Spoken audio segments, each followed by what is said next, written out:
আহির বন্ধু কি যেন নাম? লাবিব? হ্যাঁ, লাবিব। ছেলেটার বাইকও আছে, বেশ ভালোই বাইক চালায়। স্যার, আফিফও তো হতে পারে। তাজওয়ার ভ্রুকুচকে সোহাগের দিকে তাকিয়ে বলল, ওর কথা আমার মাথায়ও আসেনি। ও এমন কাজ করতে পারবে, ও কি সে সাহস আছে? আপনার বাংলা বাড়ি সম্পর্কে মিস ওহির চেয়ে আফিফেরই ভালো জানার কথা।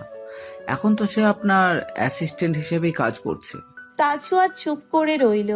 সোহাগ তাজওয়ারকে চুপচাপ দেখে বলল, কি ভাবছেন স্যার? আফিফকে আমি বোকা ভেবেছি, এখন ভাবছি এই বোকাটা যদি সত্যিই চালাক হয়ে থাকে, তবে আমি ওকে আমার অ্যাসিস্ট্যান্ট বানিয়ে চরম ভুল করেছি। কারণ ওর কাছে আমার 75% ইনফরমেশন থাকার কথা। ও আমাকে যে কোনো মুহূর্তে ফাঁসাতে পারে। স্যার, চিন্তা করবেন না, আফিফ এই কাজ নাও করতে পারে। আমি তো শুধু ওর নামটা জানালাম আপনাকে। আপনি এর আগে ওর আপার সাথে যা করেছেন, তারপর তো সে কিছু করেনি। করেনি কারণ রেনুকে নিয়াজির সাথে বিয়ে দিয়ে আমি ওকে হাতে রেখেছিলাম। তাহলে এখনো তো সে হাতেই আছে।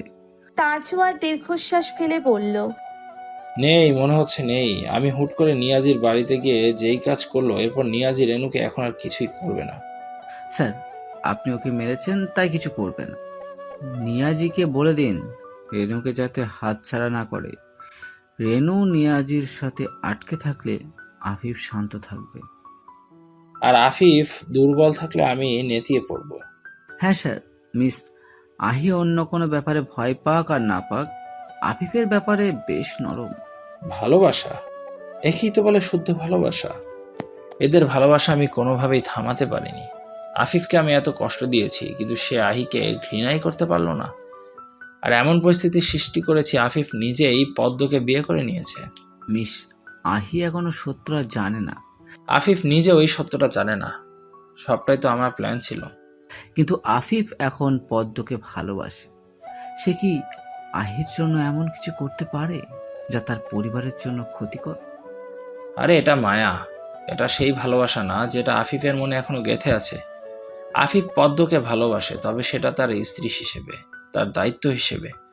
প্রেমিকা আর স্ত্রীর মধ্যে এটাই তো পার্থক্য। আর আহির প্রতি আফিফের অনুভূতি যদি মাথাচাড়া দিয়ে ওঠে, আমি কোনোভাবেই আহিকে নিজের করে নিতে পারবো না। আর আমার আহিকে চাই চাই।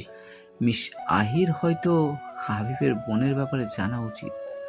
সত্যটা জানলে সে আরো দুর্বল হয়ে পড়বে। তাজওয়ার ব্যস্ত কণ্ঠে বলল, না, এই সত্য আহি জানলে পদ্মকে বিয়ে করার কারণটাও সে জেনে যাবে। আমার সুইটহার্ট অসম্ভব চালাক। দেখায় একদম শান্ত, কিন্তু ভেতরে ভেতরে বেশ ধূর্ত। ও তো আমাকে ফাঁসানোর সব প্ল্যান করে ফেলেছে। এখন শুধু সেই প্ল্যানগুলো আমার জানতে হবে। আহির মুখের সামনে একটা চিপস ধরল রাত। আহি রাদের দিকে ফিরতেই রাত আহির দিকে তাকিয়ে মুচকি হাসলো। আহিও হালকা হেসে আবার মুখটা গম্ভীর করে ফেলল। রাত তা দেখে বলল, সব সময় মুখটা এমন প্যাঁচার মতো করে রাখিস কেন? হ্যাঁ, এখন তো হাসতে পারিস। আন্টির সাথে আছিস, আমি আছি তোর পাশে। এখন কিসের কষ্ট? আহি দীর্ঘশ্বাস ফেলে বলল, এখনো অনেক কিছু করার বাকি। ভাবছি শুরুটা কিভাবে করব। পরে ভাবিস, আগে খা। তুই একটু বেশি যত্ন নিচ্ছিস আমার। আগে বন্ধু ছিলি, এখন প্রেমিকা। আর প্রেমিকাদের একটু বেশি যত্ন নিতে হয়। আহি রাদের চোখের দিকে তাকালো। রাদের বাড়ন্ত অনুভূতিটা অনুভব করে খুশি হবে নাকি কষ্ট পাবে সেটা বুঝতে পারছে না আহি। এভাবেই তো প্রিয় মানুষকে ভালোবাসতে হয়। আহি যেভাবে আফিফকে ভালোবেসেছিল, রাত ঠিক সেভাবেই আহিকে ভালোবাসতে চাইছে। আহি জানে ভালোবাসার মানুষকে হারিয়ে ফেলা কতটা কষ্টের। আহি রাতকে সেই কষ্ট দিতে পারবে না। অথচ তার মনে রাতের প্রতি ভালোবাসাটা শুধুই বন্ধুর মতো। আহির দম বন্ধ হয়ে আসছে। সারা জীবন বাস্তবতার সাথে কম্প্রোমাইজ করে গেছে সে। তাজওয়ারকে বিয়ে করার জন্য সম্মতি দেওয়া, মায়ের সাথে থাকতে চেয়েও থাকতে না পারা, আবার এখন রাতকে প্রেমিক হিসেবে মেনে নেওয়া। আর কত কম্প্রোমাইজ করবে সে?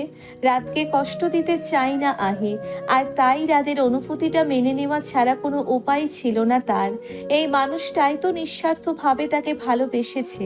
তার জন্যে কি আহি এতটুকু করতে পারবে না? এসব ভাবতে ভাবতেই আহির চোখ ভিজে উঠল। রাত আহির চোখে পানি দেখে ব্যস্ত কণ্ঠে বলল, কাঁদছিস কেন তুই? আহি রাতকে জড়িয়ে ধরে বলল। আমার মনটা শান্ত হচ্ছে না রাত। আমি কোথায় একটু শান্তি পাবো বলবি? রাত আহিকে শক্ত করে বুকের সাথে জড়িয়ে নিয়ে বলল। আমি আছি, তাও ভালো লাগছে না। আহি এবার রাতকে ছেড়ে দিয়ে তার দিকে তাকালো। আহির গভীর চোখ দুটি উপচে অশ্রু গড়িয়ে পড়ছে। রাত সেই চোখ দুটি আলতোভাবে মুছে দিয়ে বলল। আমি তোর পাশে আছি, পাশেই থাকবো। আহি মলিন হাসলো। রাদের হাত ধরে বলল। খুব ভালোবাসিস আমাকে না? হ্যাঁ, খুব। আবার আহির অশ্রু গড়িয়ে পড়ল। রাত আবারও সেই চোখ মুছে দিয়ে বলল। কাঁদছিস কেন বল? আমার ভালোবাসা কি তোকে কষ্ট দিচ্ছে আহি? আহি ব্যস্ত কণ্ঠে বলল। না না, কি বলছিস? আমার তো ভালো লাগছে। ভালো লাগলেও কিন্তু মানুষ কাঁদতে পারে। হ্যাঁ, তুই পারিসও হয়তো। তোর অশ্রু গহিনতে অশ্রু একটু বেশিই। আহি মনে মনে বলল। হ্যাঁ রাত, আমার চোখে একটু বেশি অশ্রু। হাসতে চাই, কিন্তু এই অশ্রুগুলো হাসতে দেয় না। আর এবার হয়তো তোকে ভালোবাসতে না পারাটাই আমার অশ্রু হয়ে বের হচ্ছে। তোকে তোর মতো করে ভালোবাসতে পারবো না আমি।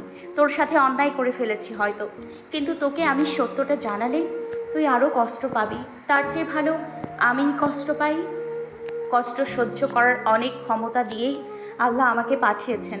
শুধু শুধু অন্যকে সেই কষ্টের ভাগ কেন দিব আমি? তোর ভালোবাসা পাওয়ার যে কোনো মেয়ের জন্য সৌভাগ্যের ব্যাপার। আর দেখ, আমি কত ভাগ্যবতী, অথচ আমি সুখে নেই। আমি কোনো শান্তি খুঁজে পাচ্ছি না, নিজের মতো করে বাঁচতেও পারছি না। পদ্ম থমথমে মুখে বসে আছে। আফিফ 2 কাপ চা বানিয়ে ঘরে ঢুকে পদ্মকে চুপচাপ বসে থাকতে দেখে বলল। কি হলো, মন খারাপ নাকি? পদ্ম আফিফের দিকে তাকালো। পদ্মের চোখ চিকচিক করছে। আফিফ তা দেখে চায়ের কাপ টেবিলের উপর রেখে পদ্মের পাশে বসে বলল। কাঁদছো কেন? মা কিছু বলেছে? পদ্ম মাথা নেড়ে বলল। না। তাহলে মন খারাপের কারণ? পদ্ম শান্ত দৃষ্টিতে আফিফের দিকে কিছুক্ষণ তাকিয়ে থেকে তাকে জড়িয়ে ধরে বলল। আমি আপনাকে খুব ভালোবাসি আফিফ। আফিফ পদ্মের মাথায় হাত বুলিয়ে দিতে দিতে বলল। জানি তো, আমি জানি তুমি আমাকে ভালোবাসো। আমি আহিকেও খুব ভালোবাসি। আমি জানি তুমি সবাইকে খুব বেশি ভালোবাসো। তুমি অনেক ভালো একটা মেয়ে, আমার পদ্ম ফুল তুমি। জানি না, কিছু জানি না আমি। আমার কষ্ট হচ্ছে, খুব ভীষণ কষ্ট হচ্ছে। আহি সুইসাইড করার চেষ্টা করেছে। এটা যতবার মনে পড়ছে আমারই মরে যেতে ইচ্ছে করছে। পদ্ম, এখন আহি ঠিক আছে। আমি হয়তো এসবের জন্য দায়ী। কি যা তা বলছো? তুমি কেন দায়ী হবে? পদ্ম আফিফের চোখের দিকে তাকালো। নিজেকে শান্ত করে আফিফের কাছ থেকে দূরত্ব রেখে বসলো। এক নজর সামনের দেওয়ালে থাকা ছবিটির দিকে তাকালো। বেশ কিছুক্ষণ সেই ছবিটির দিকে তাকিয়ে থেকে বলল।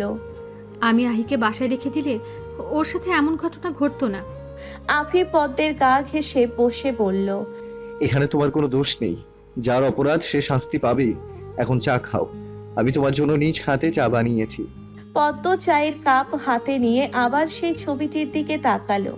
এরপর আফিফের দিকে তাকিয়ে বলল। আপনার মতো মানুষকে নিজের করে পাওয়াটা আমার ভাগ্যে ছিল না।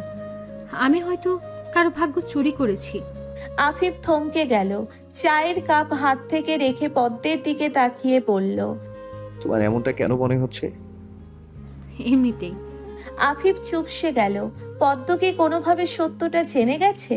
এমন মুহূর্তে সত্যটা জানলে যে আহির জীবনে ঝামেলা সৃষ্টি হবে। আহি তার জন্য অনেক কষ্ট পেয়েছে। রাত যেহেতু আহিকে ভালোবাসে, অন্তত তাদের এক হওয়ায় কোনো বাধা দিতে চায় না আফিফ। রাতের সাথে ভালো থাকুক আহি, এটাই চাই সে। কিন্তু পদ্ম যদি অতীতটা জেনে যায় তাহলে আবার ঝামেলা হবে। আফিফকে এ ব্যাপারে আরো সতর্ক হতে হবে।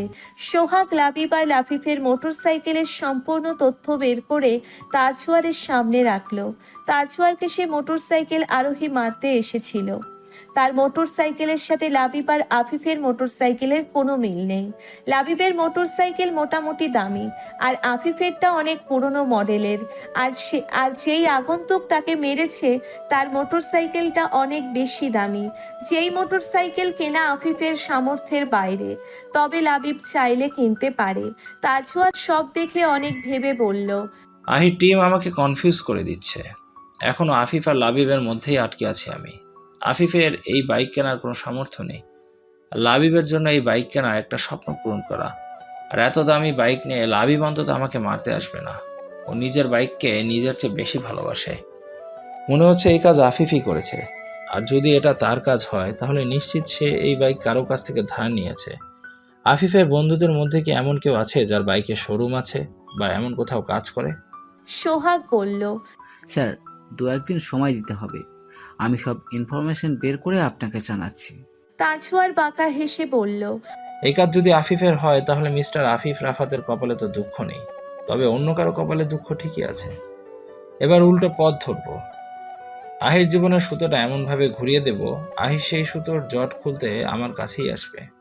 উজ্জ্বলের সামনে এসে দাঁড়ালো কালো হেলমেট পরা এক পুরুষ। উজ্জ্বল তাকে দেখেই বলল। আপনি কে? আমাকে এখানে কেন আসতে বলেছেন? হেলমেট পরা যুবকটি কিছু ফাইল উজ্জ্বলের দিকে এগিয়ে দিয়ে কোনো উত্তর না দিয়েই মোটরসাইকেলে উঠে চলে গেল।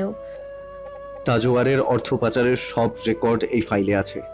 আমি আহির শুভাকাঙ্ক্ষী। আপনি আহির পক্ষে কেস নিয়েছেন, তাই আপনাকে এই তথ্যগুলো দেয়া যুক্তিযুক্ত মনে হলো। উজ্জ্বল অবাক হয়ে আগন্তুকটির যাওয়া দেখছে। সে এবার নিজের গাড়িতে উঠে ফাইলটা খুলে দেখল সেখানে লেখা। উজ্জ্বল ফাইলের ভেতরে থাকা সব তথ্য দেখে সাথে সাথেই আহিকে ফোন করলো। আহি কল রিসিভ করতেই উজ্জ্বল বলল। প্ল্যান ডি এক্সিকিউট করতে হবে। আহি সেই মুহূর্তে সালমা ফাউজিয়ার কোলে শুয়েছিল। সে উজ্জ্বলের কথা শুনে মাথা তুলে ব্যস্ত কণ্ঠে বলল।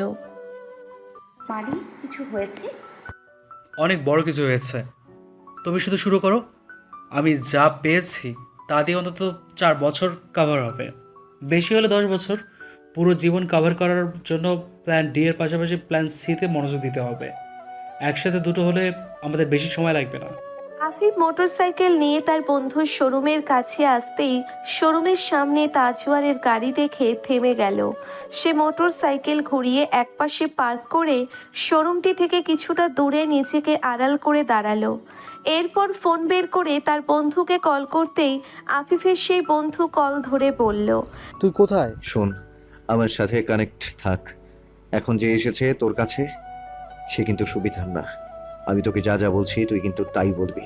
লাইনে থাক আর কান থেকে ফোন নামিয়ে রাখিস। হোয়াটসঅ্যাপে কল করেছি আমি, তুই কলটা রিসিভ করে রাখবি শুধু, ওকে? হ্যাঁ ঠিক আছি। আর শোন, ফোনটা হাতে রাখিস, আমি যাতে কথা ভালোভাবে বুঝতে পারি। আর আমার ব্যাপারে কিছু জিজ্ঞেস করলে সত্যি কথাই বলবি, ভয় পাবি না। আর একটা কথা, যদি তোকে সেই বাইকের ছবি দেখায়, ইনফরমেশন চায়, তুই কিন্তু বলিস না যে বাইকটা তোর শোরুমের না। ওরা তথ্য নিয়েই এসেছে। তোকে বোঝাতে হবে তুই এসবে কিছুই জানিস না। তাই তুই বলবি বাইকটা হয়তো তোর শোরুমেরই, কিন্তু অন্য ব্রাঞ্চের। আফিফের কথা মতো তার বন্ধু নিলয় হোয়াটসঅ্যাপের কল রিসিভ করে ফোনের স্ক্রিন বন্ধ করে দিল। এরপর সোহাগের সামনে এসে দাঁড়ালো। সোহাগ নিলয়ের আপাতমস্তক দেখে নিয়ে জিজ্ঞেস করলো। আফিফকে কেন? নিলয় মাথা নেড়ে বলল। হ্যাঁ, আফিফ আমার ক্লাসমেট ছিল। আপনি কি ওর পরিচিত? হ্যাঁ, আমরা এই কোম্পানিতে কাজ করি। ও আচ্ছা, বসুন বসুন। বাইক কিনতে এসেছেন নাকি? সোহাগ চেয়ারে বসেই টেবিলের উপর সেই কালো রঙের মোটরসাইকেলটির ছবি রেখে বলল। এই বাইকটা আমার শোরুমে। নিলয় ভালোভাবে বাইকটা দেখতে লাগলো। সিসিটিভি ফুটেজ থেকে নেওয়া ছবি, তাই সে কাছে এনে দেখে বলল। ছবি তো পরিষ্কার না, কিন্তু মনে হচ্ছে এই বাইকটা আমার শোরুমেই আছে, তবে এই ব্রাঞ্চে নেই। সোহাগ ঝুঁকে বসে বলল। কোন ব্রাঞ্চে আছে? অক্সিজেনে আমার আরেকটা শোরুম আছে, ওখানেই থাকতে পারে। আচ্ছা, যাও তোমার কোম্পানির বেচাকেনার রেকর্ডটা নিয়ে আসো। নিলয় ভ্রুকুচকে বলল। রেকর্ড দেখবেন? কোনো সমস্যা হয়েছে? সোহাগ গম্ভীর মুখে বলল। বেশি কথা না বলে নিয়ে আসো। নিলয় ভিতরে চলে এলো। এরপর ফোন কানের কাছে নিয়ে বলল। আফিফ, কি করব? শোন, 5 মিনিট পর বের হয়ে বলবি ফাইলটা অক্সিজেনে। কাগজপত্রগুলো তুই ওখানে নিয়ে গেছিস। এরপর যদি তোকে নিয়ে অক্সিজেন যেতে চায় তাহলে তুই মেইন ডোর দিয়ে যাবি না, আর একটা ছোট গলি আছে ওদিকে যাবি, ঠিক আছে? আচ্ছা। নিলয় কল কেটে প্রায় 10 মিনিট পর বেরিয়ে এসে বলল। হয়তো ফাইলগুলো ওই ব্রাঞ্চে রেখে এসেছি। ওখানে কেন? একটা জরুরি কাজে নিয়ে গিয়েছিলাম, হয়তো ওখানেই ফেলে এসেছি। গাড়িতে ওঠো, আমার সাথে চলো। ফাইলটা আমার আজই লাগবে। নিলয় সোহাগের সাথে গাড়িতে উঠে বসলো। গাড়ির শোরুম থেকে বেরিয়ে যেতেই আফিফ তাড়াতাড়ি মোটর সাইকেলে উঠে বসে চাবি ঘোরালো। ধীরে ধীরে গতি বাড়াতে লাগলো আফিফ, আর সোহাগের চোখের আড়াল হয়েই মোটর সাইকেল চালাতে লাগলো। কিছু দূর গিয়ে আফিফ থামলো। সে সোহাগের নম্বরে কল করলো। এদিকে আফিফের কল দেখে সোহাগ গাড়ি থামালো। সে এক নজর নিলয়কে দেখে নিল। নিলয় তো ভয়ে আড়ষ্ট হয়ে গেল। এরপর সোহাগ কলটা রিসিভ করতেই ওপাশ থেকে আফিফ বলল, তোমাকে হুট করে কল দেওয়ার জন্য দুঃখিত। আমি একটা বিপদে পড়েছি, আমার কিছু টাকার প্রয়োজন। তুমি কি আমাকে 20,000 টাকা ধার দিতে পারবে? আমি এখন অক্সিজেনের এদিকটায় আছি। সোহাগ রাগান্বিত কণ্ঠে বলল, হোয়াট রাবিশ! আসলে স্যারকে বলতে চেয়েছিলাম, কিন্তু শুনলাম স্যার অসুস্থ, তাই ওনার কাছে খুঁজতে পারছি না। উনি যদি খেপে যান। সোহাগ ধমকের সুরে বলল। এরই মধ্যে আফিফ দেখলো একটা মালবাহী গাড়ি এদিকেই আসছে। আফিফ হাতের ইশারায় গাড়িটিকে পাশের রাস্তাটা দেখিয়ে দিল। এরপর সোহাগকে বলল। একটু যদি সাহায্য করতে। সোহাগের মেজাজ এমনিতেই বিগড়ে ছিল। সে আফিফকে অশ্রাব্য একটা গালি দিয়ে কল কেটে দিল। আফিফ সোহাগের কথা শুনে মুচকি হাসল। এরপর সে মোটর সাইকেল থেমে নেমে হেলমেট খুলল, পকেট থেকে আর একটা ফোন বের করলো। এরপর দ্রুত হাতে একটা ফোন থেকে সিম খুলে অন্য ফোনে লাগিয়ে পাশের দোকানদারের হাতে ধরিয়ে দিয়ে বলল, আঙ্কেল, ফোনটা একটু পরে এসে নিয়ে যাব। আপনি মনে করবেন আমি আপনার দোকানে বসে চা খাচ্ছি। দোকানদার হালকা হেসে বলল, এটা লিমিটেড ছিল, বইটি আর বের হবে না। তোমার জন্য এতটুকু করতে পারবো না? তোমার বাবা আমার বন্ধু মানুষ, তুমি আমার ছেলের মতোই। আফিফ হাসল। সব কিছুই তার পরিকল্পনা মতোই হচ্ছে। চায়ের দোকানদার আফিফের গ্রামের চাচা। ওনার সাথে আবার আফিফের বাবার ভালোই কথাবার্তা হতো। আফিফ এই রাস্তা দিয়ে গাড়ি আনার মূল কারণ এটাই ছিল, যাতে ফোনটা চাচাকে দিয়ে যেতে পারে। এখন পুলিশ তাকে ট্র্যাক করলে লাস্ট লোকেশন এখানেই পাবে। আর সে সোহাগকে কলে ব্যস্ত রেখে কিছুক্ষণ থামিয়ে সেই মালবাহী গাড়িটিকেও সময় মতো সেই জায়গায় নিয়ে আসতে পেরেছে। এবার আফিফ নিশ্চিন্ত মনে আবার মোটরসাইকেলে উঠে বসল। নিলয় সোহাগকে আফিফের বলা রাস্তা দিয়েই গাড়িটা নিয়ে যেতে বলল। সোহাগও সেদিকে ঢুকলো। গাড়ি সেই রাস্তা দিয়ে ঢুকতেই আফিফ তার আগের গলি দিয়ে ঢুকে মোটরসাইকেল ঘুরিয়ে সেই গলির সামনে এনে দাঁড় করালো। এদিকে সেই কালো হেলমেট পরা আগন্তুকটিকে সামনে দাঁড়ানো। সোহাগ বেশ অবাক হলো। সে গাড়ি থামালো। আফিফও হাতের ইশারায় সোহাগকে গাড়ি থেকে নামতে বলল। সোহাগ সাথে সাথে নামলো না। সে প্রথমে গাড়ির সামনের বক্স খুলে তার পিস্তলটা বের করলো। এদিকে নিলয় তো সোহাগের হাতে পিস্তল দেখে আরো ভয় পেয়ে গেল। কিছুক্ষণ পর পিস্তল হাতে নিয়ে বেরিয়ে এলো সোহাগ। সোহাগ গাড়ি থেকে নামতেই আফিফ হাত নাড়িয়ে গলা উঁচু করে বলল, কেমন আছো সোহাগ? সোহাগ আফিফের দিকে পিস্তল তাক করে বলল, বসের গায়ে হাত তুলেছিস? তোর সাহস তো খুব বেড়ে গেছে দেখছি। সোহাগ গাড়ির অন্য দরজায় খুলে পড়ল। আফিফ মোটর সাইকেলের হাতলে হাত রেখে সোহাগের দিকে তাকিয়ে আছে। সোহাগ বলল, তোর বন্ধুকে উপরে উঠিয়ে দিতে আমি দ্বিতীয়বার ভাববো না। আফিফ মোটর সাইকেল থেকে নেমে চাবি হাতে নিয়ে তার শূন্যে উঠিয়ে অন্য হাতে ধরে বলল, ওকে ডান, চালা গুলি, দেখি তোর সাহস কেমন। নিলয় চোখ বড় বড় করে আফিফের দিকে তাকালো। সোহাগ তীক্ষ্ণ দৃষ্টিতে আফিফের দিকে তাকিয়ে পিস্তল চালালো। একবার, দুইবার, তিনবার, পরপর তিনবার পিস্তল চালিয়েও কোনো শব্দ হলো না। সোহাগ ভ্রু কুঁচকে পিস্তলটা এপাশ ওপাশ ঘোরাতে লাগলো। আফিফ তার পকেট থেকে একটা ট্রান্সপারেন্ট প্যাকেট বের করে বলল, সবটাই তো আমার কাছে, চলবে কিভাবে? ওটা নিয়ে বরং তুই চোর পুলিশ খেল। তুই হবি পুলিশ, আমি হব চোর। ধরতে পারলে আমি আউট, ধরতে না পারলে তুই আউট। সোহাগ পিস্তলটা পকেটে ঢুকিয়ে বলল। কি চাস তুই? কেন করছিস এসব? আফিফ হাতের ইশারায় নিলয়কে চলে যেতে বলল। নিলয় ছাড়া পেয়ে দৌড়তে লাগলো। সে দ্বিতীয়বার আর পেছনে ফিরে তাকালো না। নিলয় চলে যেতেই আফিফ সোহাগের সামনে এসে দাঁড়ালো।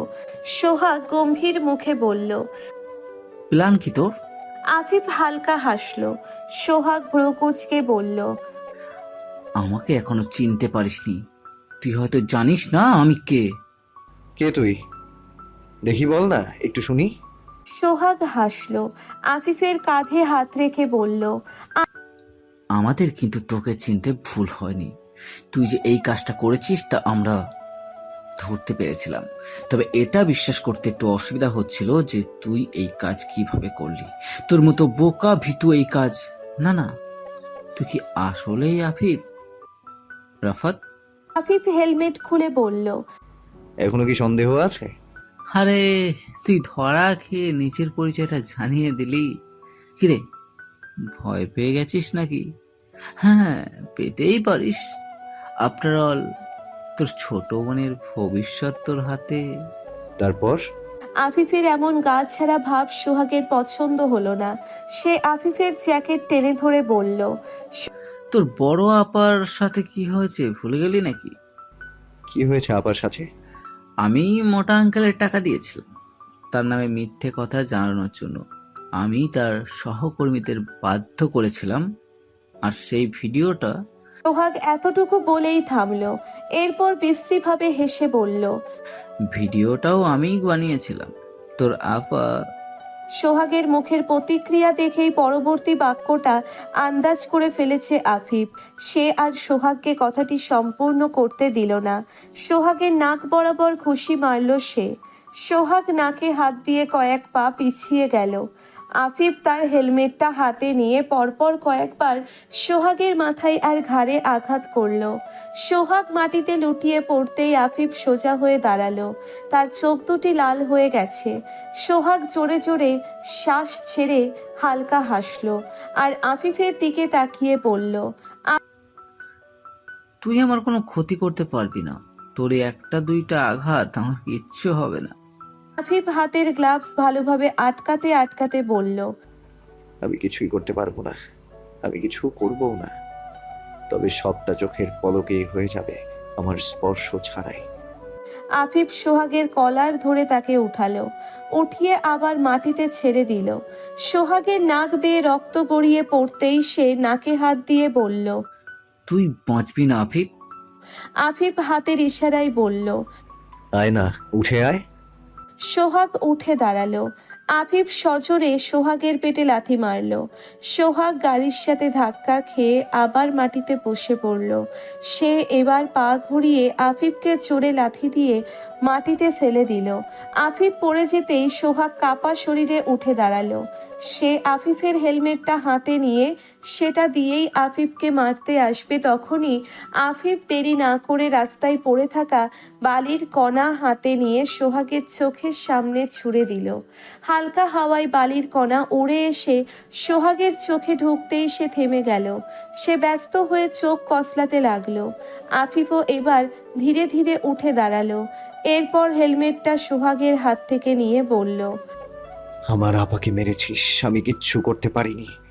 তোর বস আহির সাথেও একই কাজ করতে চেয়েছে, কিন্তু এবার আমি চুপ থাকবো না। সোহাগ চেঁচিয়ে বলল, তোর সমস্যা কি এখানে? আহি কি তোর বউ নাকি? আমাদের বসের হবু স্ত্রী সে। বস যা চাইবে তাই করবে। আফিফের হাত মুঠো হয়ে এলো। সে এবার সোহাগের নাক বরাবর ঘুষি দিল। সোহাগ এক ঘুষিতে আবার মাটিতে পড়ে গেল। আফিফ তার বুকের উপর হাঁটু গেড়ে বসে বলল, আহি কোনো পুতুল না যে তোর বস যা ইচ্ছে তাই করবে। আর আহিকে প্রোটেক্ট করার জন্য আমার কোনো নাম বা ওর সাথে কোনো সম্পর্ক থাকার প্রয়োজন নেই। ওর জন্য আমি এমনিতেই সব করতে পারবো। সোহাগ কাপা কণ্ঠে বলল। ভালোবাসিস তাই নাকি? আফিফ কোনো উত্তর দিল না। সে সোহাগের কলার ধরে তাকে টেনে উঠিয়ে গাড়ির দিকে নিয়ে যেতে যেতে প্রসঙ্গ পাল্টে বলল, তাজওয়ার খানের অ্যাসিস্ট্যান্ট হয়ে বেশ ভালোই হয়েছে। শান্তশিষ্ট আফিফ রাহাতের আড়ালে যেই ভয়ঙ্কর মানুষটা ছিল তার আত্মপ্রকাশ ঘটেছে তাজওয়ার খানের দয়ায়। ইন্সপায়ার্ড মি আ লট। আরে এই ভ্যাম্প আফিফের আইডল ম্যান তো তাজওয়ার খানই। এখন বসের শিক্ষায় অনুপ্রাণিত হয়ে আমি আমার দ্বিতীয় মিশনটা কমপ্লিট করব। কি করবি তুই? আফিফ সোহাগকে ড্রাইভিং সিটে বসিয়ে সিট বেল্ট বেঁধে দিয়ে বলল, অর্ণবের অ্যাক্সিডেন্টটা আমাকে বেশ অনুপ্রাণিত করেছিল। ওটা না হয় খাদে পড়ে গিয়েছিল, ভাবছি তোকে খাদে ফেলে লাভ নেই, মাটির উপরে মরে মাটির নিচে চলে যাবি। আফিফ এরপর তার পকেট থাকা গুলিগুলো সোহাগের পিস্তলে ঢুকিয়ে দিয়ে বলল, গাড়ির আর একটা চাবি আমার কাছে ছিল, এই গাড়ি তো বসের, আমিও তো চালিয়েছিলাম, এইটুকু বুদ্ধি নেই তোর? আর নিজের পিস্তল সামলে রাখবি না? থাক, ওপারে গিয়ে অন্তত নিজের কর্ম সামলে রাখিস।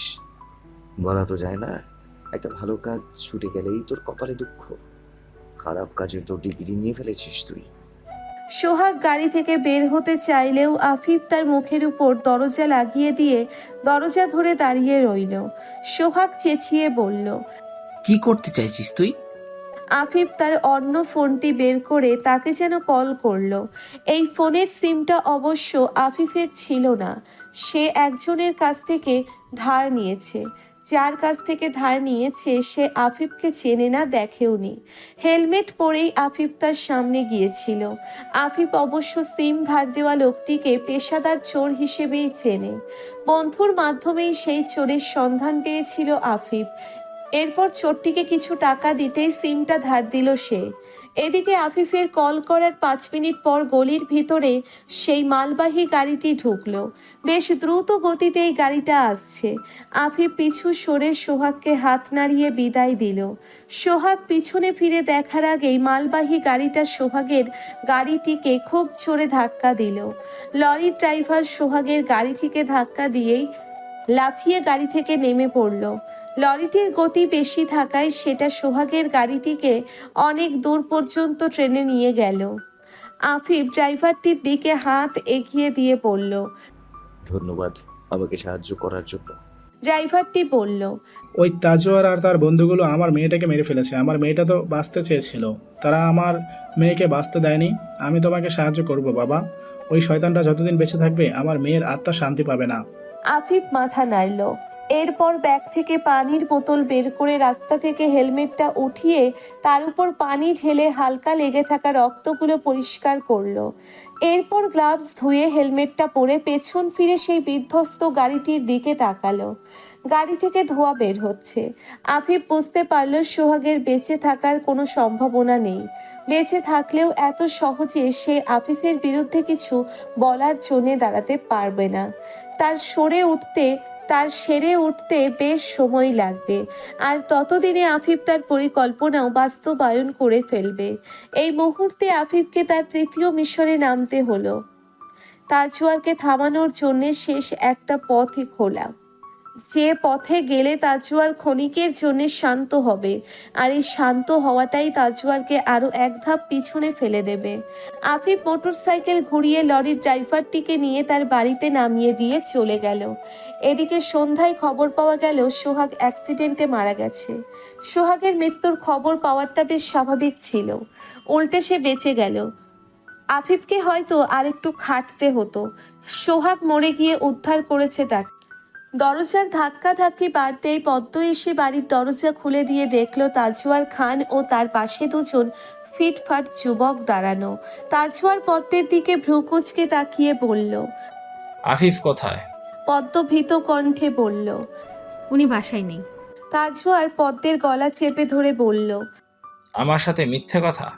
পদ্মের চোখে অশ্রু ভিড় করল। তাজওয়ার পদ্মকে নিচের দিকে টেনে এনে বলল, আফিফকে খুব ভালোবাসিস তাই না? এখন আবার আহির জন্য মরিয়া হয়ে যাচ্ছিস? এসব অতিরিক্ত ভালোবাসা তোকে নিয়েই ডুববে। আমি যদি আফিফকে সত্যটা বলে দেই? পদ্ম হাত জোর করে মাথা নেড়ে বলল। তখনই আফিফ রুম থেকে বের হয়ে দেখল তাজওয়ার পদ্মের গলা চেপে ধরে রেখেছে। আফিফ তেড়ে এসে তাজওয়ারের কলার চেপে ধরে বলল, আমার ওয়াইফের গায়ে হাত দিয়েছিস কোন সাহসে? তাজওয়ার ভ্রু কুচকে আফিফের দিকে তাকালো, এরপর পদ্মের দিকে তাকালো। পদ্ম তাড়াতাড়ি আফিফকে তাজওয়ারের কাছ থেকে ছাড়িয়ে নিল। এরই মধ্যে আফিফা বেগম বেরিয়ে এলেন। আফিফ মায়ের দিকে তাকিয়ে পদ্মকে বলল, তুমি মাকে নিয়ে ভেতরে যাও। পদ্ম ভীত চোখে তাজওয়ারের দিকে তাকিয়ে রইল। তাজওয়ার তা দেখে বাঁকা হাসলো। তাজওয়ারকে হাসতে দেখে আফিফ বলল, এটা কিন্তু ঠিক হয়নি। আমি শুনেছি সোহাগের অ্যাক্সিডেন্ট হয়েছে। হ্যাঁ, ওর ফোনে লাস্ট কল তোর ছিল। আফিফ কিছুটা চিন্তিত সুরে বলল, হ্যাঁ, আমি কল দিয়েছিলাম। আমি তো বিপদে পড়েই কল দিয়েছি ওকে। আমি কল দেওয়ার পরেই কি ওর অ্যাক্সিডেন্ট হয়েছিল? তাজওয়ার ভ্রুকুচকে আফিফের দিকে তাকিয়ে রইল। এর কিছুক্ষণ পর পুলিশ এসে আফিফকে থানায় নিয়ে গেল। আফিফ তার সমস্যার কথা দায়িত্বরত অফিসারকে জানালো। সে সোহাগের কাছ থেকে টাকা ধার নিতে চেয়েছিল, কারণ তার মা অসুস্থ। ঢাকায় ভালো চিকিৎসা করাবে এই আশায় টাকা ধার চাওয়া। 1 মাসের মধ্যেই সে টাকাটা ফেরত দিত। মাসের শেষ দিনগুলো চলছে, তাই হাতে কোনো টাকা ছিল না তার। এদিকে তাজওয়ারের পীড়াপিড়িতে কল রেকর্ড বের করা হলো। আফিফ আর সোহাগের কথোপকথন শুনে অফিসার তাজওয়ারকে বললেন, সোহাগের মৃত্যুটা একটা অ্যাক্সিডেন্ট। আপনি হুট করে কাউকে গ্রেফতার করতে পারবেন না। কোনো ভালো প্রমাণ থাকলে ওকে আমরা ছাড়তাম না। আর ওর লোকেশন অ্যাক্সিডেন্ট স্পটে ছিল না। তবে আমরা এই নিয়ে ইনভেস্টিগেট করে আপনাকে জানাবো। আফিফ থানা থেকে বেরিয়ে এলো। ফোন হাতে পেতেই সে পদ্মকে কল করে বলল সে ছাড়া পেয়েছে। এদিকে পদ্ম তো চিন্তায় অস্থির। দেওয়ালে পিঠ ঠেকিয়ে সে মেঝেতে বসে আছে আর বিড়বিড় করে আওড়াচ্ছে, আমি আফিফকে হারাতে চাই না। আমি ওনাকে ভালোবাসি, অনেক বেশি ভালোবাসি। আমাকে ক্ষমা করে দাও আল্লাহ। আমার ভুলের জন্য হয়তো আজ এতগুলো মানুষ কষ্ট পাচ্ছে। আমি আমার ভুলটা শুধরে নেব। তার জন্য যদি আমাকে আমার জীবনটাই ত্যাগ করতে হয়, কোনো সমস্যা নেই, আমি দিয়ে দেব। কিন্তু আফিফের সামনে সত্যটা যাতে না আসে। ও যদি কখনো জেনে যায়, না না, ভাবতেই পারছি না আমি। ওর সামনে সত্যটা আসা যাবে না। আফিফকে রিকশায় উঠতেই তাজওয়ার তার সামনে এসে দাঁড়ালো। আফিফ বলল, স্যার, আপনি আমাকে কেন ভুল বুঝছেন আমি জানি না। লোকেশন দেখা যাচ্ছে তুই সোহাগের আশেপাশেই ছিলি। আমি তো বললামই, আমি এক কাজে ওদিকে গিয়েছিলাম। ঘটনা চক্রে যদি সোহাগও সেদিকে যায়, আমার তো কিছুই করার নেই। কল রেকর্ডটা যদি না থাকতো তুই আজকে ফেঁসে যেতি। ইচ্ছে করে ওভাবে কথা বলেছিস তুই, তাই না? যাতে তোকে ফাঁসাতে না পারি। আফিফ মুচকি হেসে বলল, স্যার, সত্যি আমি সোহাগের ব্যাপারে কিছুই জানতাম না। আর এত দুঃসাহস আমার নেই। তাজওয়ার চুপ হয়ে গেল। আফিফ রিকশা আগাতে বলল। কিছু দূর গিয়ে আফিফ রিকশা পাল্টে একটা গাড়ি নিয়ে নিলয়ের শোরুমে গেল। নিলয় আফিফকে বলল, বাঁচিয়েছিস আমাকে। তুই যদি আমাকে না বলতি আমি ফোনটা নিয়েই বের হতাম। ফোন রেখে যাওয়ায় আমি কোথাও এসে সোহাগের গাড়ি থেকে নামলাম, সেটা কেউ ধরতে পারলো না। আফিফ বলল, পারবে পারবে, আর একটু চেষ্টা করলে ধরে ফেলবে। মানে কি, ধরা খেয়ে যাব নাকি? চিন্তা করিস না, যে কেস করেছে সেই যদি বিপদে পড়ে, তাহলে আমরা এই জন্মে আর ধরা খাবো না। কি করবি তুই? তাজওয়ারের সব দুর্বল দিকগুলো আমি জেনে গেছি। এখন আজ রাতেই শেষ আঘাতটা দেব। এরপর তাজওয়ার খান আর উঠে দাঁড়াতেই পারবে না। আচ্ছা, এসব আগে করিসনি কেন? তখন কি তাজওয়ার খান আমাকে অ্যাসিস্ট্যান্ট বানিয়েছিল কিনা? আহিয়ার উজ্জ্বলের মুখোমুখি বসে আছে ফারজিয়া। তার দৃষ্টি নিচের দিকে, চোখে মুখে ছেয়ে আছে মলিনতা। আহি ফারজিয়ার দিকে 1 গ্লাস পানি এগিয়ে দিয়ে বলল, খেয়ে নাও আর মনকে শক্ত করো। ফারজিয়া ঢকঢক করে পুরো গ্লাসের পানি শেষ করে ফেলে। আমি কখনোই তাজকে ভালোবাসিনি। আমি ওর সাথে সম্পর্কে গিয়েছিলাম ও টাকার জন্য। বাবার বেতন ভালো ছিল না, আর আমার শখ বেশি ছিল। শখ পূরণের লোভ চেপে বসেছিল মাথায়। তবে আমি ওকে প্রপোজ করিনি, তাজ নিজেই আমাকে প্রেমের প্রস্তাব দিয়েছিল। আর সম্পর্কের প্রায় 2.5 মাস পর তাজ আমাকে ইন্টিমেট হওয়ার জন্য জোরাজুরি করতে লাগলো। আমি প্রথমে রাজি হইনি, কারণ বাবা অনেক স্ট্রিক্ট আর সম্মানী মানুষ ছিলেন। কিন্তু লোভের সামনে নিজের পরিবারকেই খুব ছোট মনে হয়েছিল আমার। আমি ভাবতাম সত্যিই হয়তো তাজ আমাকে ভালোবাসত আর একদিন বিয়েও করে নেবে। অনেক বছর এভাবেই আমরা ইন্টিমেট হতে থাকি। আর ধীরে ধীরে আমি ভেঙে পড়ি, কারণ তাজের কাছে আসাটা আমাকে মানসিকভাবে আঘাত করেছিল। তখন মনে হচ্ছিল আমি একটা মারাত্মক ভুল সিদ্ধান্ত নিয়ে ফেলেছি, কারণ আমি সজীবকে ভালোবেসে ফেলেছিলাম। উজ্জ্বল ভ্রুকুচকে বলল, সজীব? আহি বলল, তাজওয়ারের বন্ধু সজীব, এটাও একটা শয়তান। ফারজিয়া মলিন মুখে বলল, হ্যাঁ, তা ঠিক, ওরা সবাই এমনই। সজীব, অর্ণব, জিলান কেউই ভালো ছিল না, কিন্তু সজীবের প্রতি কেন যেন আমার ভালো লাগা কাজ করতো। এরপর ওর সাথে কথাবার্তা বলার পর থেকেই আমি তাজ থেকে দূরত্ব রাখা শুরু করি। তাজ এটা মেনে নিতে পারেনি, আমাকে ব্ল্যাকমেল করা শুরু করে। আমার কিছু পার্সোনাল ছবি ওর কাছে ছিল, ও আমাকে না জানিয়েই আমার মাকে পাঠিয়ে দেয়। ভাগ্যিস বাবাকে পাঠায়নি, নয়তো সেদিনই আমাকে মেরে ফেলতো। মা অবশ্য অনেক মেরেছে। সেদিন আমার ছোট বোন ফারসা আমাকে মায়ের হাত থেকে বাঁচিয়েছিল। এর অনেক দিন পর আমি সজীবকে নিজের অনুভূতির কথা জানাই, তাজের কাছ থেকে মুক্তি পাওয়ার জন্য সাহায্য চাই। ও আমাকে আশা দেয়, আর তারপর আমাদের প্রেম শুরু হয়। এর মধ্যে সজীবের কথায় আমি তাজের সাথেও সম্পর্ক রেখেছিলাম। এরপর আহি দেশে এলো। তাজ কিন্তু আহি আসার পরও আমার সাথে সম্পর্ক রেখেছিল।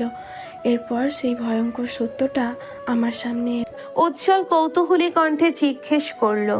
কেমন সত্য? আমি হঠাৎ একদিন খেয়াল করলাম আমার ছোট বোন ফারসার মধ্যে অনেক পরিবর্তন এসেছে। ও আগে হাসি খুশি থাকতো, হঠাৎ কেমন যেন চুপচাপ হয়ে গেল। আমি ওকে জিজ্ঞেস করার পর ও আমাকে সব বলে দেয়। আগ্রহী সুরে জিজ্ঞাসা করলো। কি বলে দেয়? একটা ছেলের সাথে তার প্রেম ঘটিত ব্যাপারে। আমিও পুরুষ ঘটিত ব্যাপারে মায়ের কাছে মার খেয়েছিলাম। ও মনে করেছে আমি বুঝবো, তাই বলেছিল। ফারজিয়া খালি গ্লাসটা হাতে নিল। আহি বোতল থেকে পানি ঢেলে দিতে দিতে বলল। রিল্যাক্স হয়েই বলো।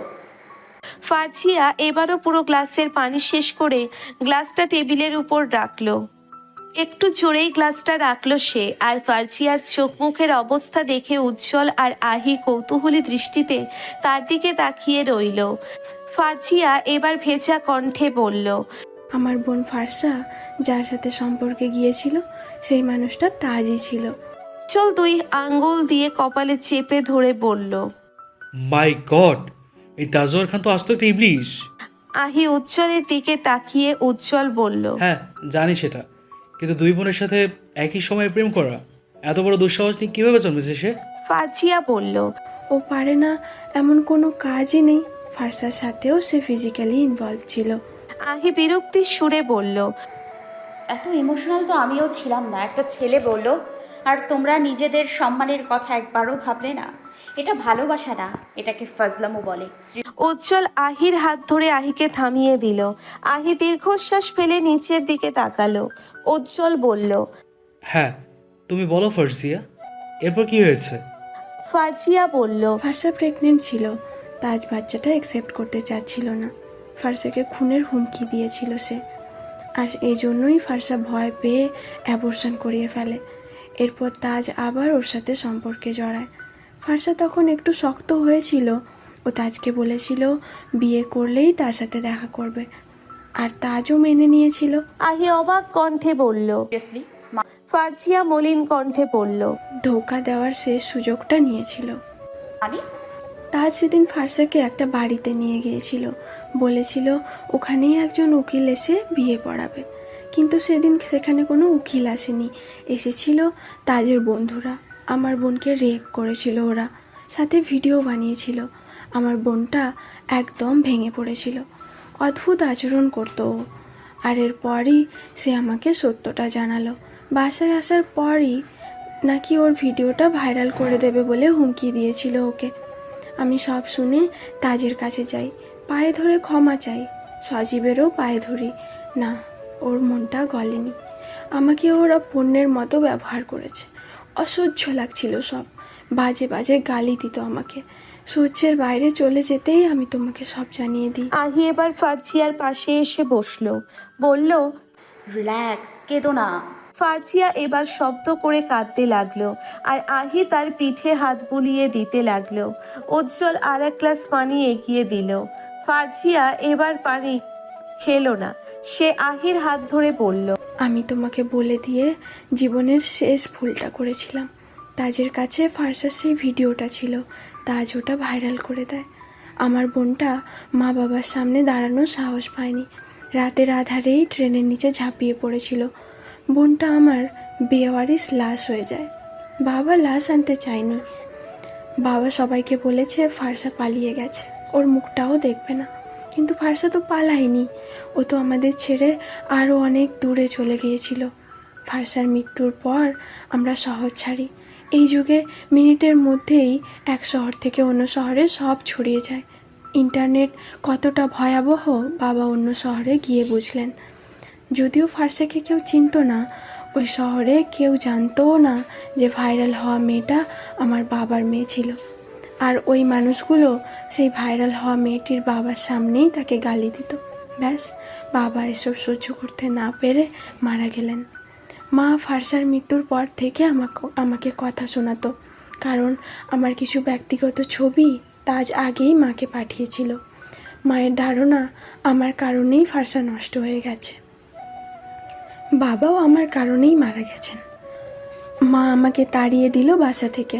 অনেক দিন পর এক আত্মীয় ফোন করে বলল মা নাকি অসুস্থ, হাসপাতালে ভর্তি, আমার মুখটাও নাকি দেখবে না। এখন নাকি বলেছে মৃত্যুর পর আল্লাহর সামনে কিভাবে দাঁড়াবে। আমাদের তো ঠিকভাবে শিক্ষা দিত। ফারজিয়া ফোপাতে লাগলো।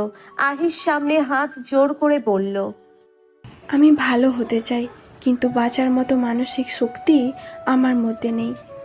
লোভ আমার দ্বারা এত বড় পাপ করিয়ে নিয়েছে, যার শাস্তি আমি সারা জীবন পাব। এখনও আমার বোনের ভিডিও শেয়ার হয়, সবাই লিঙ্ক খোঁজে, আমার সামনেই এসব চলে, আর আমি শুধু দেখতেই থাকি।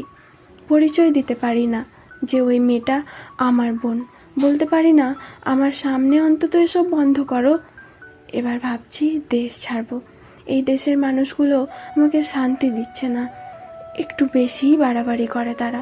যতক্ষণ তুমি অপরিচিত ততক্ষণ তুমি শান্তিতে থাকবে, যখনই ভাইরাল হবে, সেটা ভালো হোক বা খারাপ হোক, তোমাকে গালি দেওয়ার জন্য অনেকগুলো কাপুরুষ বসে থাকবে, আর তার সাথে মহান কিছু মহিলা। আহি দীর্ঘশ্বাস ছাড়ল। ফারজিয়া বলল, হ্যাঁ, আমি ভুল করেছি, সরি, ভুল না, পাপ করেছি, অনেক বড় পাপ। এর শাস্তি আমি এখনও পাচ্ছি, কিন্তু ওই মানুষগুলো পাচ্ছে না। তাজওয়ার খান, তার বন্ধু সজীব ওয়াহেদ, জিলান শেখ, অর্ণব পাল, জাস্টিন হ্যারি, এরা কেউই শাস্তি পাচ্ছে না। উজ্জ্বল বলল, অর্ণব তো মারা গেছে। ওটা তো অ্যাক্সিডেন্টে। আহি বলল, অ্যাক্সিডেন্ট হয়নি, আমার ধারণা তাজওয়ারই কাজ করেছে। কেন? এসব বাদ দাও, তোমার মনকে শক্ত করতে হবে, অতীত ভুলে যাও, অন্তত নিজের মায়ের জন্য বাঁচো। আমাকে দেখো, তোমার মতো অভিজ্ঞতা হয়তো আমার ছিল না, কিন্তু আমিও অদ্ভুত কিছু সম্পর্ক দেখেছি, প্রিয় মানুষগুলোকে হারিয়েছি। আমি তো অপরাধ না করেও শাস্তি পেয়েছি। পৃথিবীটা এমনই, হয়তো আল্লাহ তোমাকে এই পরিস্থিতিতে ফেলে তোমাকে ভালো হওয়ার সুযোগ দিয়েছেন। প্লিজ বেঁচে যাও, প্লিজ বেঁচে থাকো, প্লিজ বেঁচে থেকো। আমি একটা স্টেপ নিয়েছিলাম যেটা ভুল ছিল, মরতে গিয়েছিলাম। যদি মরে যেতাম তাহলে হয়তো আমাকে কষ্ট দেয়া মানুষগুলো জয়ী হতো। আল্লাহ চেয়েছে আমি তাদের হারাই, তাই আমাকে বাঁচিয়ে রেখেছে। তোমাকেও বাঁচতে হবে ফারজিয়া, প্লিজ তাজের পরিণতি দেখার জন্য বেঁচে থাকো। ফারজিয়া আহিকে জড়িয়ে ধরে বলল, তুমি ভালো, তাই তাজের মতো নোংরা মানুষ তোমাকে স্পর্শ করতে পারেনি। তোমার মন, তোমার সৌন্দর্য স্পর্শ করার অধিকার একমাত্র তারই, যার মনটাও তোমার মতোই। আমি দোয়া করব, যদিও আমার দোয়া কবুল হবে কিনা জানি না, আমি তো পাপী, তবুও মন থেকে দোয়া করলাম তুমি তোমার মনের মানুষকে পাবে ইনশাআল্লাহ। আহি ফারজিয়ার দিকে তাকিয়ে রইল, তার চোখে অশ্রু ভিড় করল। আহির মনের মানুষ কিভাবে সম্ভব? আহি মলিন হেসে ফারজিয়াকে বিদায় দিল। ফারজিয়া যেতেই উজ্জ্বল তার পেছনে লাগিয়ে রাখা ছোট ক্যামেরাটা বের করলো। এরকম সে ব্যাগ থেকে ল্যাপটপ বের হতে ভিডিওটা শুরু করে জানালো। ফারজিয়াকে ভিডিওতে স্পষ্টভাবে দেখা যাচ্ছে। উজ্জ্বল আহির কাছে এসে বলল, প্ল্যান ডি সাকসেসফুল। ফার্জিয়ার কথা রেকর্ড হয়ে গেছে। এখন যদি তাজওয়ার নিজের বিরুদ্ধে থাকা সব প্রমাণ শেষ করে দিতে চায়, ফার্জিয়াকে যদি মেরেও ফেলে, তবে ওই ভিডিওটা আমাদের কোর্টে তাজওয়ারের বিরুদ্ধে সাক্ষ্য দেবে। আহি গম্ভীর কণ্ঠে বলল, কিন্তু ওকে বাঁচতে হবে। আরে প্লিজ, আমরা তো গোয়েন্দাগিরি করতে পারবো না। ও যদি বাই চান্স বেঁচে থাকে, ও আমাদের জন্য সাক্ষ্য দিতে কোর্টে আসবে। আর তাজওয়ার যদি ওকে ম্যানিপুলেট করে, তবুও ওর এই রেকর্ডটা সত্য কথা বলবে। তাই এই রেকর্ড সামনে রাখা তোমার দায়িত্ব। আমি রাখবো। এখন প্লিজ প্ল্যান সি এক্সিট করতে হবে। কাজ শুরু করেছো? না, ভীষণ অস্থির লাগছে। উজ্জ্বল ভ্রু কুচকে বলল। কেন? আফটার অল উনি আমার বাবা, বাবাকে কি কষ্ট দেওয়া যায়? উজ্জ্বল কপাল চুলকে বলল। বাড়াবাড়ি রকমের ইমোশনাল তুমি। আহি মুখ ছোট করে উজ্জ্বলের দিকে তাকিয়ে রইল। উজ্জ্বল মুচকি হাসলো আর বলল। এখন চলো। কালো মোটরসাইকেল নিয়ে নিষিদ্ধ গলিতে ঢুকে পড়ল আফিফ। মোটরসাইকেল সামনে টানতেই হুমড়ি খেয়ে পড়ছে দু একটা মেয়ে। আফিফ ধীর গতিতে মোটরসাইকেল চালিয়ে সেই সিদ্ধ বাড়িতে ঢুকে পড়ল। আফিফ মোটরসাইকেল থেকে নামতেই একটা মেয়ে তার কাঁধে হাত রেখে নেশালো কণ্ঠে বলল। চেহারা দেখতে লজ্জা করছে নাকি তোমার? আমার ওড়নায় বেঁধে নিয়ে যাব নাকি? হুম। আফিফ মেয়েটির হাত সরিয়ে দিয়ে বাড়ির ভিতরে ঢুকেই থেমে গেল। সে ধীর পায়ে দেয়ালে হেলান দিয়ে দাঁড়িয়ে থাকা একটি মেয়ের দিকে এগিয়ে গেল। আফিফ তার সামনে এসে দাঁড়িয়ে বলল। আরাফাত তোমার সাথে দেখা করতে বলেছিল, তুমি কি ঝুনু? মেয়েটি সিগারেটের ধোঁয়া ছাড়তে ছাড়তে বলল। আমি ঝুনু, আরাফাতের ঝুনু। কথাটি বলেই মেয়েটি হাসতে লাগলো। আফিফের অসহ্য লাগছিল এই হাসিটা, কিন্তু এই মুহূর্তে তার এখনো আশা ছাড়া আর কোনো পথই খোলা ছিল না। আফিফ এবার কাপা হাতে জ্যাকেটের পকেট থেকে একটা ঠিকানা বের করে তার সামনে দাঁড়ালো। মেয়েটিকে দিল।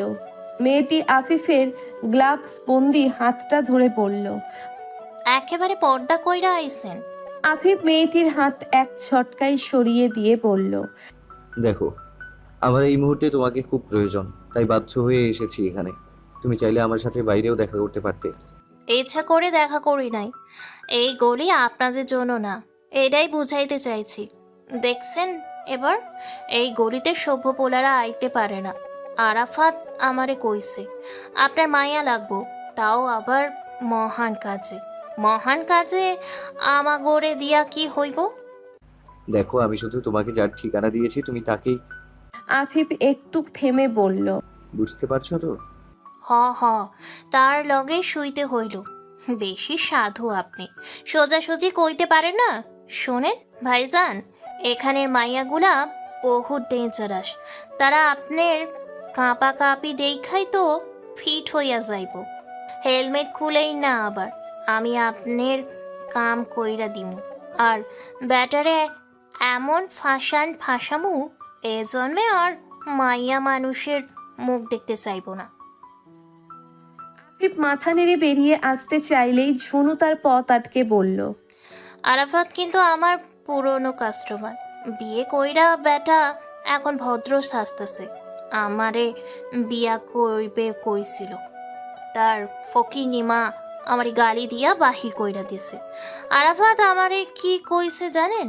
কইছে এই গলি থেকে বাহির হইয়া মাইনসের বাসায় কাম কইরা খাইতে। আফিফের ঝুনুর কথা শোনার কোনো আগ্রহ ছিল না। হাত পা ঘামছে তার। এমন একটা ভয়ঙ্কর কাজ করতে এসেছে সে, যা করার কথা সে কোনোদিন কল্পনাও করেনি। ঝুনু বলল। আরাফাত কে হয় আপনার? কলিগ। কাম করেন একসাথে? আগে করতাম। কেমনে জানেন ওই আকাম করতে এখানে আইতো? জানিয়েছে আমাকে। ব্যাটার বাচ্চা হইছে না? হ্যাঁ। ভাইজান, আপনার কাজই বেটা আমারে ফোন দিছে। আমি তার ফোন পাইয়া যে কি খুশিটাই না হইছি, কাইন্দা দিছি এক্কেবারে। ভাবছি লইয়া যাইব আমারে। শালায় আমারে অন্য ব্যাটার লগে শুইতে কয়। আফিফ এবার ঝুমুর দিকে তাকালো। এতদিন ঝুমুর দিকে ভালোভাবে তাকায়নি সে। এক নজর তাকিয়েই চোখ সরিয়ে নিয়েছিল, কিন্তু এবার তাকাতে বাধ্য হলো। ঝুমুর গলা ভারী হয়ে গেছে, চোখ টলমলো করছে। আফিফ দেখে বলল। তুমি এই কাজ করো, তাই আমি তোমার কাছে এসেছি। তোমাকে যার ঠিকানা আর ছবি দিয়েছি সে একটা শয়তান। অনেক মেয়ের জীবন নষ্ট করেছে, ভবিষ্যতেও করবে। তোমার কাজ শুধু তুমি যা করবে তা ভিডিও করে রাখবে। এই ভিডিও ভাইরাল করা হবে, আর এটা অনেক মানুষ দেখবে। আমি আরাফাতকে বলেছিলাম তোমাকে এই কথাটা আগেই জানাতে। ভিডিও ভাইরাল না করলে এই শয়তানটাকে শাস্তি দিতে পারবো না। তোমার আপত্তি নেই জেনেই আমি এখানে এসেছি। ভিডিওতে আমারে দেখা যাইবো? না, তোমার চেহারা বোঝা না যাওয়ার ব্যবস্থা করা হবে। আমার সমস্যা নাই, আমি এমন কাজ আগেও করছিলাম, আমারে দেখা গেলেও সমস্যা নেই। ওই ব্যাটারে ভালোভাবে ফাঁসাইতে পারলেই আমি শান্তি পাবো।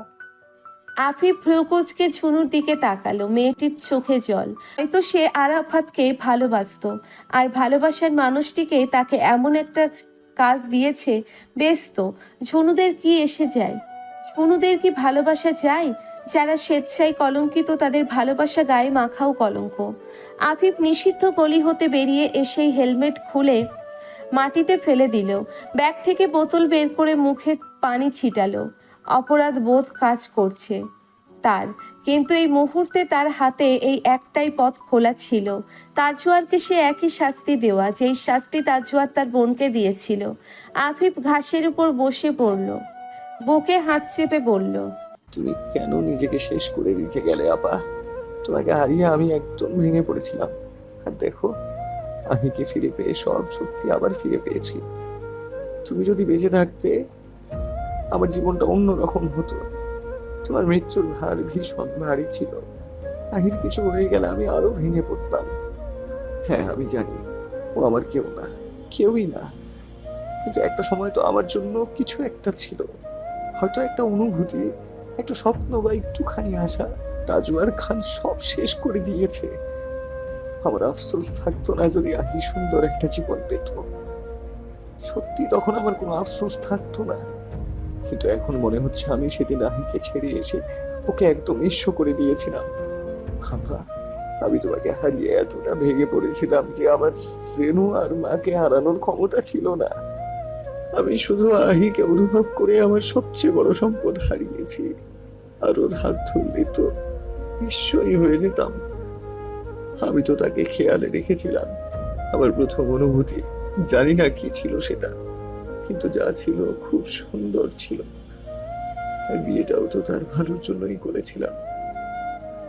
কিন্তু যাকে বিয়ে করেছি সেই মেয়েটা যে তার বন্ধু হবে এটা কখনো ভাবিনি।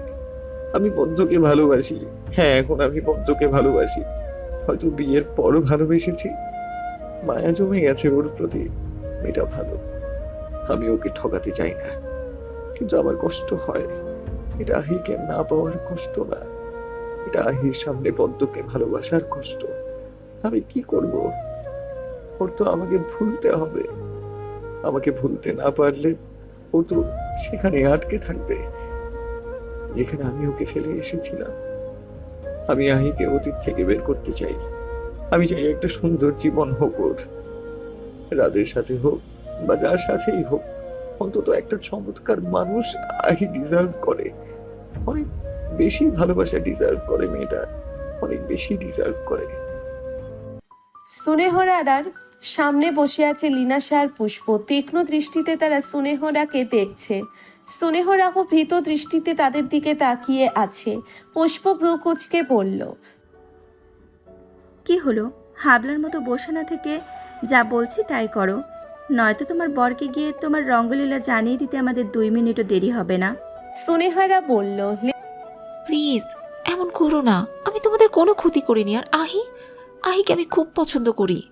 লিনাশা বলল, পছন্দ অপছন্দ আমাদের দেখার বিষয় না। তোমার একমাত্র পরিচয় তুমি লাবণী মেহরার পার্সোনাল অ্যাসিস্ট্যান্ট। তুমি তার সাথে বিভিন্ন ক্লাবে যাও, ভালোই আমি জানি। এখন এতটুকু তথ্য তো তোমার কাছে আছেই।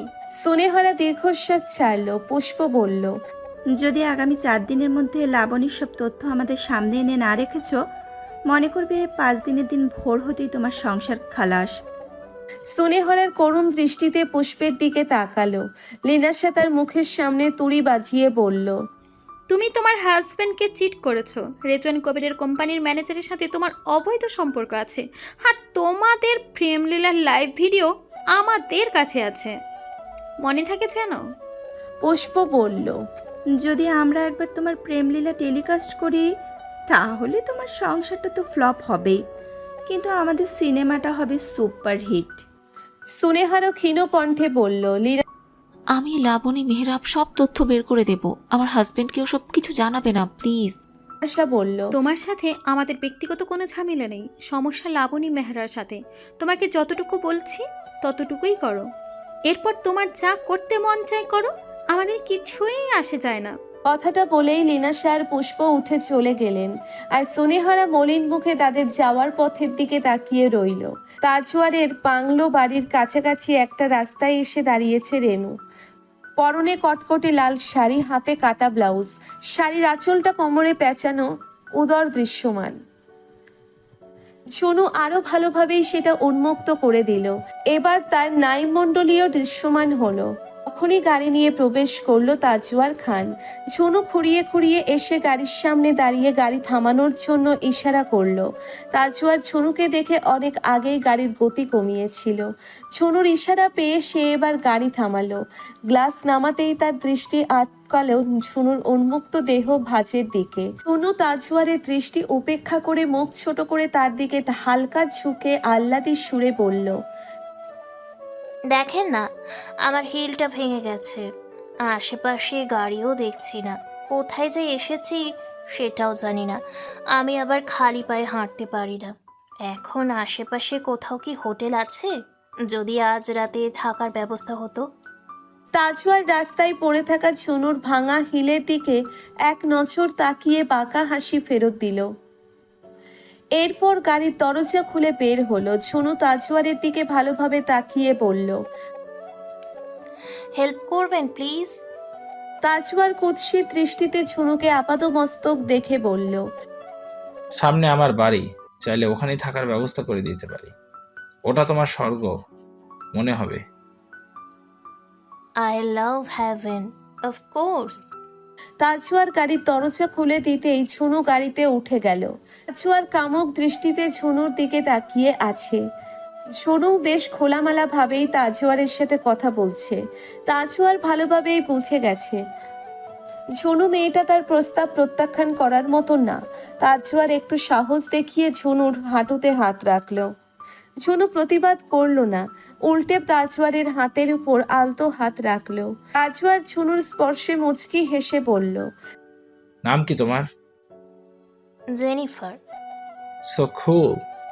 গাড়ি বাংলো। গাড়িতে ঢুকতেই তাজওয়ার ড্রাইভিং সিট থেকে নেমে ঝুনুর জন্য দরজা খুলে দিল। ঝুনু বাড়িটির দিকে তাকিয়ে বলল, বিউটিফুল হেভেন। তাজওয়ার হাসলো। তখনই দেখলো ভেতর থেকে তাজওয়ারের বন্ধু হ্যারি বেরিয়ে আসছে। তাজওয়ার তাকে দেখে ভ্রু কুঁচকে বলল, Harry, what are you doing here? I come to meet you. Why, any problem? Harry মলিন সুরে বলে উঠল, Actually, I am really missing Arnab. You know, he is my best buddy. Tajwar সান্ত্বনা দেওয়ার ভঙ্গিতে বলল, I know. We came here accident of time. That's a reason I came here. I feel him here. Tajwar দুঃখ ভরা দৃষ্টিতে হ্যারির দিকে তাকালো। এদিকে হ্যারি ঝুনুকে আপাদমস্তক দেখে নিয়ে বলল, Who's that? তাজওয়ার ঝুমুর কোমর জড়িয়ে ধরে বলল। My baby girl. হ্যারি হেসে বলল, Very good, yes. Okay, man. Enjoy your night. Harry বেরিয়ে যেতেই তাজওয়ার ঝুনুর হাত ধরে তাকে বাড়ির ভিতরে নিয়ে গেল। এদিকে হ্যারি গেট দিয়ে বের হতেই তার সামনে একটা গাড়ি এসে থামালো। সেই গাড়িতে উঠতেই গাড়িটি বাংলো বাড়ি থেকে বেরিয়ে যেতে লাগলো। হ্যারি গাড়িতেই তার ব্র্যান্ডেড সিগারেট ধরালো। তার পাশেই একজন বসে আছে, তাকে চেনা যাচ্ছে না। সিগারেটের ধোঁয়া বের হতেই পাশে থাকা আগন্তুকটি গাড়ির নিচে নামিয়ে দিল, গাড়ির কাঁচ নামিয়ে দিল। সড়ক বাতির আলো গাড়ির ভিতরে ঢুকতেই দৃশ্যমান হলো আগন্তুকটির মুখ, আফিফ রাফাত। গ্লাস নামিয়ে দিতেই হ্যারি বলল, I hate Tawazir Khan. I have done this only for my best friend. Tawaz killed my friend. I want to see him danced. Afif বলল, Yes, and it will happen. I have set cameras in every room. He can save himself. And listen, Adib, I am helping you to take my revenge only, nothing else. Afif হাসলো, দৃষ্টি সরিয়ে জানালার বাহিরে তাকালো। এখন শুধু নতুন দিনের নতুন সূর্য উদয়ের অপেক্ষা। এরপর মুক্তি পাবে আফিফ, হালকা হবে তার মনের বোঝা। অন্তত সে বলতে পারবে, হ্যাঁ, আমি ভাই হওয়ার দায়িত্ব কিছুটা হলেও পালন করতে পেরেছি। বাকরুদ্ধ হয়ে বসে আছে আহি। তার দৃষ্টি আটকে আছে ফোনের স্ক্রিনে। আহির হতভম্ব মুখের দিকে তাকিয়ে আছেন সালমা ফাউজিয়া। তিনি মেয়েকে জিজ্ঞেস করলেন, কি হয়েছে? আহি ফোনটা টেবিলের উপর রেখে অবিশ্বাস্য হাসি ফেরত দিয়ে বলল, মা, তুমি ভাবতেই পারবে না কি হয়েছে। হয়েছে বলো। তাজওয়ার আর একটা মেয়ের। আহি কিছুক্ষণ থেমে ঠোঁটে প্রশান্তির হাসি ফুটিয়ে বলল, তাজওয়ারের ভিডিও ভাইরাল হয়েছে। এখন ওর মান সম্মান সব শেষ। আমার খুব শান্তি লাগছে।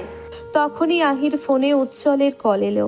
আহির সাথে সাথে কলটা রিসিভ করে বলল, নিউজ দেখেছেন? উজ্জ্বল চিন্তিত কণ্ঠে বলল, কিন্তু এই কাজটা গুলোকে ওর কি শত্রুর অভাব আছে?